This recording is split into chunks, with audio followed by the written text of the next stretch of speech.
on se retrouve pour une vidéo assez spéciale que je n'ai jamais faite encore sur ma chaîne.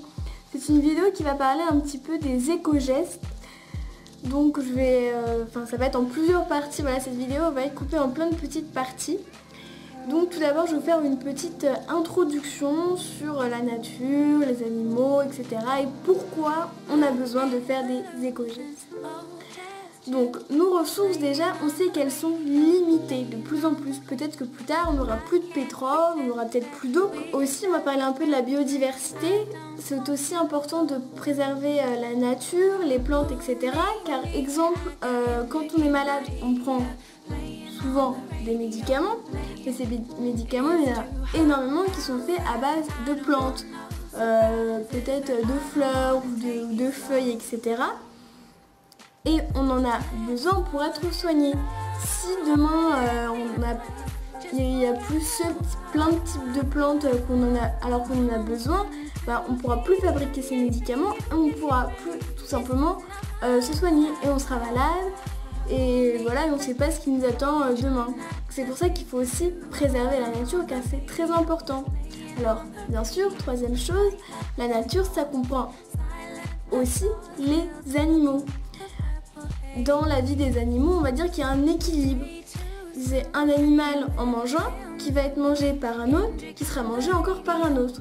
Voilà, c'est comme une chaîne, tout simplement, un circuit.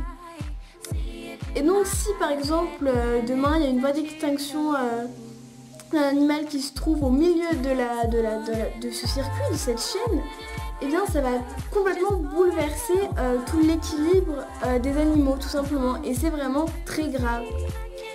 Donc maintenant on va vraiment commencer la vidéo. Là c'est une petite introduction. Donc concrètement nous, enfants et ados, etc., qu'est-ce qu'on peut faire pour justement préserver cette nature, ces animaux, ces ressources, etc. Donc moi je vais essayer de vous expliquer le plus simplement possible avec mes mots qu'est-ce qu'un éco-geste. Vous donner quelques exemples qui sont concrets, des petites astuces pour votre maison et à la fin vous verrez un petit DIY très sympa, assez simple à faire qui va vous servir à trier vos déchets. Donc voilà, je vous laisse avec la vidéo. A tout de suite. Donc qu'est-ce qu'un éco-geste? Un éco-geste, c'est un geste ou une action qui respecte la nature et qui est bon ou bonne pour la planète. Donc aujourd'hui, nous, enfants et ados, pour préserver tout cet équilibre, toute cette nature, ces animaux, etc., toutes ces ressources, il faut qu'on adopte chacun des éco-gestes, mais qui sont assez simples. C'est pas bouleverser son quotidien, c'est juste faire plein de petits gestes, mais un petit geste, plus un autre, plus un autre, plus un autre, et bien ça fait un grand résultat. Ça préserve la biodiversité, ça préserve la planète, tout simplement. Donc, là, je vais vous montrer quelques petits exemples qui sont vraiment concrets.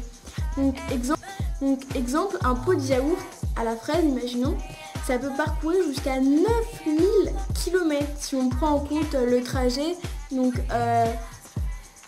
de la fraise au pot de yaourt. Donc, c'est vraiment énorme. En France, deuxième exemple, en 40 ans, la quantité de déchets que nous produisons a doublé. C'est vraiment énorme. Et troisième petit exemple, notre consommation d'électricité, elle ne cesse d'augmenter. Parce qu'entre 1985 à peu près et 2008, elle a doublé. Et toutes les centrales, etc., qui nous servent à avoir de l'électricité, grâce à qui on a de l'électricité, parce qu'on a besoin quand même d'électricité pour vivre, eh bien elles polluent. Tout simplement. Donc c'est pour ça qu'il faut qu'on adopte tous des petits éco-gestes qui vont faire qu'on va moins polluer, moins gâcher.